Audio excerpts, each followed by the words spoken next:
കേരളത്തെ അവഗണിച്ച കേന്ദ്ര ബജറ്റിനെതിരെ പ്രതിഷേധിക്കാൻ സിപിഐഎം കണ്ണൂർ ജില്ലാ സമ്മേളനം ആഹ്വാനം ചെയ്തു.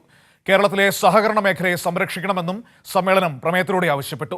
അതേസമയം പ്രവർത്തന റിപ്പോർട്ടിന്മേലുള്ള ചർച്ച പുരോഗമിക്കുകയാണ്.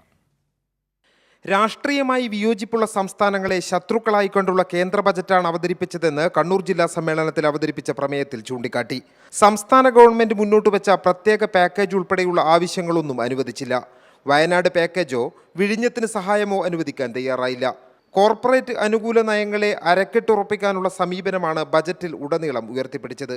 ബജറ്റിലെ കേരള വിരുദ്ധ ജനവിരുദ്ധ സമീപനങ്ങൾക്കെതിരെ ശക്തമായ പ്രതിഷേധം ഉയർത്തിക്കൊണ്ടുവരണമെന്ന് സമ്മേളനം പ്രമേയത്തിലൂടെ ആവശ്യപ്പെട്ടു. സഹകരണ മേഖലയിൽ കേന്ദ്ര സർക്കാർ തുടർന്നുവരുന്ന തെറ്റായ നടപടികൾ അവസാനിപ്പിക്കണം. കേരളത്തിലെ സഹകരണ പ്രസ്ഥാനങ്ങളെ സംരക്ഷിക്കാനുള്ള സംസ്ഥാന സർക്കാർ നടപടികൾ അഭിനന്ദനാർഹമാണ്.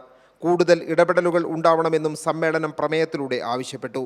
റബ്ബർ കൃഷിയെയും കൃഷിക്കാരെയും സംരക്ഷിക്കാൻ നടപടി വേണമെന്ന പ്രമേയവും സമ്മേളനത്തിൽ അവതരിപ്പിച്ചു. അതേസമയം ജില്ലാ സെക്രട്ടറി അവതരിപ്പിച്ച പ്രവർത്തന റിപ്പോർട്ടിന്മേലുള്ള ചർച്ച പുരോഗമിക്കുകയാണ്. കഴിഞ്ഞ 3 വർഷത്തെ സംഘടനാ പ്രവർത്തനത്തിലെ ശക്തി ദൗർബല്യങ്ങൾ ഇഴകീറി പരിശോധിക്കുന്ന ചർച്ചയാണ് പുരോഗമിക്കുന്നത്. കൈരളി ന്യൂസ്, കണ്ണൂർ.